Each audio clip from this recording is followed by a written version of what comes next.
Hai guys, terima kasih telah mengklik video ini. Jangan lupa klik subscribe dan nyalakan tombol loncengnya. Selamat menonton. Coba bayangin, gimana nggak ngerasa berharga? Ya nggak sih, Bapak tahu kan kisah ini ya? Pep, kamu nggak apa-apa, sudah tidur lagi. Teman-teman, saya benar-benar ngerasa di situ ada orang yang peduli sama saya. Saya berharga, setidaknya untuk satu orang itu teman saya. Nah, Masya Allah. Nah, kisah ini yang terjadi sebelum Bubu nikah. Kisah ini yang sebetulnya saya ambil, kemudian saya perankan setelah menikah. Jadi mungkin saya bukan suami yang banyak ilmu, bukan terapis, bukan psikolog, bukan psikiater, bukan siapa-siapa, tapi saya mau nih melanjutkan yang itu, menjadi orang yang hadir di sampingnya. Jadi ini untuk suami atau juga untuk istri juga ya, kepada suaminya, jadilah orang pertama yang menghargai keberadaan pasangan Anda di rumah. Jangan sampai justru menjadi orang yang merasa dibenci kehadirannya. Jangan sampai kita membenci kehadiran pasangan kita sendiri di rumah, tapi jadilah orang yang pertama yang menghargai keberadaan pasangan kita di rumah. Ini mau ngelanjutin pertanyaan yang sebelumnya, aku ngerasa relate sama ini. Gimana kalau suami nggak berperan seperti tadi, dia nggak bayar hutang pengasuhan istrinya, maksudnya dia nggak pendengar yang baik, nggak support, nggak peduli, nggak ngasuh, nggak juga bantu rumah tangga, mungkin cari nafkah juga males-malesan dan lain sebagainya. Teman-teman, itu respon error bukan? Error ya, manusia normal itu dikaruniai kecenderungan untuk berbuat seoptimal mungkin. Kalau yang tadi dilakukan kan nggak optimal, berarti error nggak tuh? Error kan? Nah, karena error, pasangan kita error, berarti kemungkinan dia punya luka pengasuhan. Jadi selain kita fokus sama diri, kita juga bisa ngecek tuh, oh ini responnya pasangan error nih, kemungkinan dia juga punya luka pengasuhan. Jadi maksudnya adalah dibandingkan kita menuntut sama dia untuk dia berubah segera, kita perlu pahami bahwa respon yang error itu bersumber dari masa lalu. Disembuhkannya adalah harus luka pengasuhannya beres dan dia tahu harus ngapain ke depan. Jadi dua sisi tadi ya. Ini udah ada di video live IG yang tadi pertama, dua sisi. Luka pengasuhan masa lalunya diberesin, ilmu ke depannya dikasih gitu, disupport. Nah, sebagai istri, ketika ternyata suami melakukan respon yang error, walaupun kitanya juga mungkin error, tapi sebisa-bisa kitalah yang ambil peran untuk juga bantu luka pengasuhannya suami. Karena saya nggak perlu ngakses orang lain deh, karena kalau ngakses laki-laki juga nggak boleh sama bapak kan. Saya ngakses ayah saya. Tadi saya cerita, saya punya luka pengasuhan sama papa itu kerasnya cenderung kasar dulu. Saya udah beres sama urusan keluarga saya, alhamdulillah papa sudah jadi lebih baik, alhamdulillah. Cuman dulu di masa kecil tuh papa keras banget, kasar, lempar barang, bahkan kekerasan fisik, verbal juga, teriakan tuh udah biasa banget, kalimat-kalimat negatif kebun binatang udah biasa di telinga saya di zaman lampau. Tentu kesel banget waktu dulu pas saya nggak paham, nggak ngerti kenapa sih kok ada manusia gitu amat gitu, padahal kan dia seorang suami, seorang ayah, kok nggak ngerti perasaan anak, nggak ngerti perasaan istri gitu dulu. Tapi belakangan setelah memahami ini, saya baru tahu ayah saya pun punya luka pengasuhan karena respon dia kan error. Kok error nggak sih? Error kan begitu. Baru nggak saya, oh ini kayaknya beliau curiga punya luka pengasuhan. Alhamdulillah dari serangkaian perjalanan papa saya sekarang tuh percaya banget sama saya, dan apa yang saya katakan tuh beliau malah jadikan rujukan keilmuan gitu kalau nanya apa-apa ke saya. Makanya saya enak ngaksesnya. Kalau dulu memang gimana sama nenek sama kakek gitu. Beliau berdua sudah almarhumah, semoga Allah terima amal ibadahnya gitu. Ini papa saya bilang kalau dulu kakek saya itu kan militer, jadi jarang ada di rumah karena sering perang keluar Indonesia, jarang hadir. Maka papa ini nggak punya sosok ayah. Beliau ngelihatnya ya ibu aja. Jadi memang untuk dibentuk jadi seorang pemimpin keluarga itu nggak belajar ke ayah gitu, dan nggak ada substitute father. Substitute father tuh apa, Mbak? Sosok bukan ayah kandung, tapi yang memerankan diri sebagai ayah, mensuplai maskulinitas, mensuplai sesuatu yang harusnya disuplai oleh ayah. Tapi orang lain yang Bisa memerankan. kakeknya, bisa pamannya, bisa guru ngaji dan lain-lain. Jadi papa saya itu nggak punya dari ayahnya nggak dapat pendidikan sebagaimana seharusnya, jadi nggak dididik gimana sih jadi laki-laki, gimana jadi calon suami, jadi calon ayah enggak. Terus nggak ada substitute fathernya juga. Cuman belajarnya dari ibu, dari nenek saya kayak gitu. Terus sedihnya lagi nenek juga saat itu ada sesuatu yang kurang pas gitu, dan beliau jadinya nggak belajar ke siapa-siapa, nggak ada role model, luka beliau tuh. Terus kakek ini khasnya gini, kakek saya itu karena jauh tapi sayang sama anak dan istri. Bentuk kasih sayangnya adalah bukan dengan hadir ya, karena kan tadi dia harus perang gitu di luar. Jadi bentuk kasih sayangnya adalah dengan kirim barang. Kakek saya itu ngerasa kalau udah kirim barang udah menunjukkan bukti cinta. Padahal anaknya itu ada, papa saya tuh 5 bersaudara, 4 laki-laki. Anaknya tuh butuh banget kehadiran ayahnya, karena ayah mensuplai maskulinitas. Nguap itu suka ada yang bilang babanya ngantuk katanya. Nggak apa-apa ya, manusiawi ngantuk. Iya ngantuk, nggak apa-apa. Bukan karena aku bicara kan. Enggak. Nah, terus kalau kan kangen ya, jauh sama kakek. Kakek itu kalau pulang dari perang lagi ada istirahatnya gitu, atau lagi ada liburnya gitu. Ini cerita ini baru dengar nih. Oh, baru dengar. Gimana terus? Masa sih?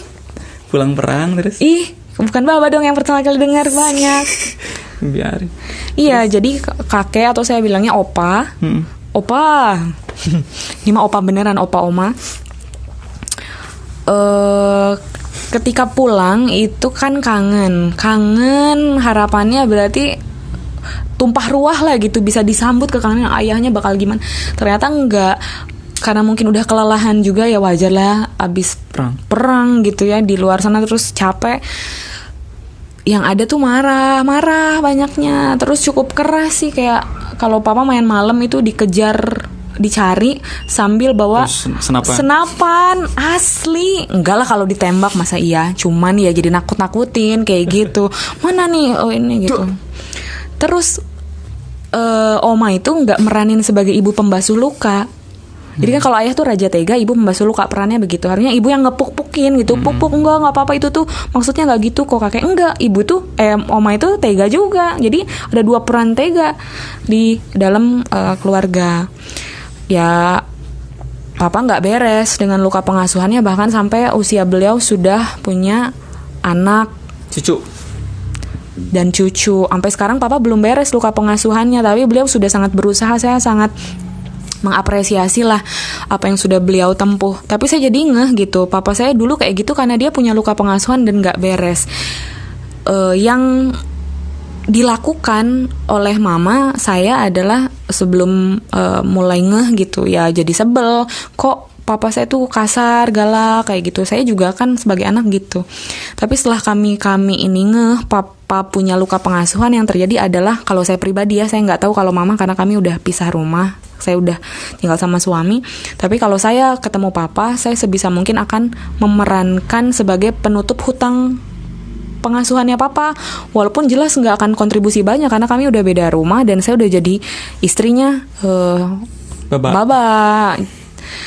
Ya apa ya, hal-hal kecil yang bisa saya lakuin aja. Saya itu sama papa tuh nggak pernah nih gini, nggak pernah pegangan tangan. Tapi sentuhan ini dulu sama terapis saya dibilang, teteh tuh saya ya, teteh itu kesel sama ayah, maka teteh harus coba maafin ayah. Langkahnya konkretnya, coba bisa nggak nyentuh ayah, peluk, bilang sayang. Gengsi dong, nggak pernah tuh kayak gitu. Tapi saya coba, dan ternyata sentuhan pertama dengan ayah itu nyebrang. Sebisa mungkin saya merekayasa gimana bisa nyebrang bareng. Jadi saya minta diantar ke pasar, itu zaman saya kuliah. Diantar ke pasar, nyebrang, saya pura-pura pegang tangan beliau. Dan itu deg-degan banget, karena nggak pernah. Dan teman-teman tau nggak, saya dipegang balik sama ayah, erat. Dan yang geter itu saya dan ayah. Jadi papa saya geter, karena beliau jarang disentuh sama ayah ibunya. Saya juga jarang. Jadi yang sembuh, yang lagi nutup hutang pengasuhan tuh dua-duanya. Makanya ini menarik nih. kalau istri ngerasa punya hutang, punya luka pengasuhan, suami juga punya luka pengasuhan, gimana? treatment yang dilakukan istri untuk bantuin suami itu akan menyembuhkan diri sendiri. Iya. Kalau mau jarang dipeluk, suami jarang dipeluk, ya peluk-pelukan lah. Udah halal juga ya. Iya. Nyembuhinnya bareng-bareng. Ya kan malu tapi karena jarang. Orang malu itu karena nggak ada experience di kamus pengalamannya nggak ada. Makanya orang susah bilang. Ayah saya tuh susah banget bilang maaf. Kalaupun dia salah jelas-jelas dia susah bilang maaf. Saya suka bilang waktu dulu ya, Pak kok susah sih bilang maaf? Papa kan salah, saya bilang. Itu bener nggak mau diomongin. Ya cuman gitu aja. Loh papa kan salah, coba bilang maaf, Pak maaf, saya bilang. Enggak pernah. Belakangan ini baru akhirnya bisa bilang maaf. Karena saya sering ulang. Saya yang nutup luka pengasuhan. Mama saya mungkin agak masih struggle ya, dalam artian masih nggak mau nerima, udah pernah dikasarin dan lain sebagainya. Lagi berjuang lah beliau juga.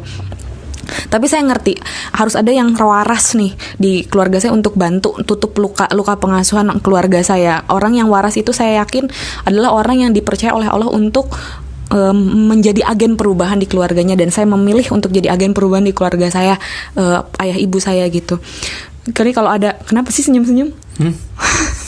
Apa sih? Nggak apa-apa. Senyum-senyum. Itu aku baca gagal fokus di belakang katanya tuh. Oh buku ya, besok dikirim ya. Couple Book of Parenting, Sam and Simi. Iklan dulu. Udah aku lagi itu. Lanjut Bu. Tuh kan aku lupa. Mama. Iya.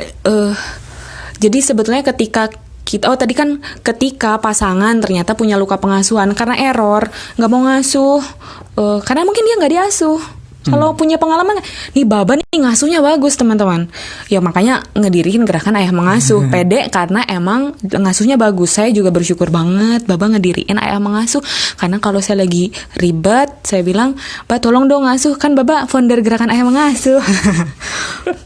Sorry. Nggak usah dibilang itu juga mau ngasuh sih. Iya, bercanda. Dan low bad. Ya. Ya, dan pas saya akses ternyata beliau memang experience di asuhnya bagus banget. Bapak sama mama sangat-sangat baik lah ngasuh Baba. Alhamdulillah atas perjalanan Allah juga ya itu terjadi demikian gitu. Makanya kenapa misalnya orang nggak mau ngelakuin sesuatu yang sebenarnya itu normal dan benar karena dia nggak punya experience, nggak punya kamus, nggak punya inspirasi. Ya di kamusnya nggak ada tentang itu gitu. Orang nggak bisa, susah bilang sayang karena mungkin nggak pernah dibilang sayang. Susah meluk karena mungkin jarang meluk. Susah senyum karena mungkin jarang senyum. Susah romantis karena mungkin nggak pernah dikasih kehangatan yang berwujud nyata gitu. Ya. Terus dituntut, ya enggak tuh, udah mah dia sakit, udah mah dia luka, terus kamu bisa dong, harus bisa dong. Kenapa sih, itu kan kewajiban. Kira-kira pas nggak orang lagi sakit terus kita paksa dia untuk melakukan sesuatu yang benar? Ya sembuhin dulu atuh, dibantu atuh. Oh tapi kan saya juga punya luka, ya tuh saling. Karena ketika kita bantu sembuhin luka pengasuhannya pasangan, itu kita juga lagi nyembuhin. Kayak tadi saya pegang tangan ayah saya, yang sembuh bukan cuman saya tapi juga ayah saya. Itu akhirnya bukan cuman pegang tangan, saya juga berani untuk ngerangkul, saya berani untuk sender di bahu. Dan ayah saya paling puncak saya appreciate setelah nikah, beliau kalau mau pulang dari rumah saya, beliau cium kening saya gitu. Itu saya appreciate, ayah saya nyium kening gitu. Dan itu kan malu teman-teman kalau jarang, tapi itu dilakuin sama ayah saya yang nggak pernah disentuh sama orang tuanya, nggak pernah disentuh tuh maksudnya nggak, jarang dipeluk, jarang nih. Wow, ayah saya kayaknya perlahan-lahan sembuh nih, tapi usianya udah 60 tahun. Tapi bisa, berarti optimisme kalau yang nonton ini baru 20 tahun, 30 tahun. Masih baru nikah muda. It's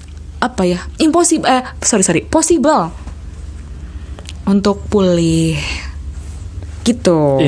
Insya Allah. Kok senyum-senyum sih? Oh, udah jam 10 ya? Teman-teman gak bisa dijawab semuanya nih kayaknya. Iya, ini ya ada satu. Kalau ini aja closing statement teman-teman. Teh berdiri terus nggak pegel. Ya biar nggak ngantuk. Begitu teman-teman sekalian.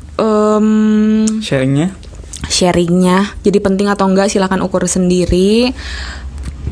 untuk para suami yang menonton ini dari 2 live bisa mengukur sendiri siapa yang lebih banyak bicara, apakah laki-laki atau perempuan.